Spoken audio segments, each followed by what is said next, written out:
Сола Медия и Флория Филмс представят анимационният детски филм Лате и магическият воден камък от 17 март в кината. Аз съм принцеса Лате и не ме е страх от нищо. Таралежите са самотни създания. Но на мен не ми пука, защото мога да се грижа за себе си. Имаме сериозен проблем и е въпрос на време. Кладенецът да пресъхне напълно. Смелият герой трябва да пътува до Мечата гора. Върнете магическия воден камък и водата ще потече! Такива приказни безмислици! Ще го направя! Слушайте малкото таралежче, той е по-луд дори от старата птица. Просто благодаря е достатъчно. Базиран на най-продаваната книга. Толкова е опасно тук.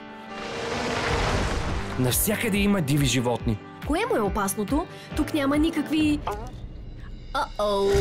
Тази година Малък таралеж и мършава катерица ще вземат магическият воден камък от крал Бантур. Просто стойте и гледайте. Ще взема този воден камък.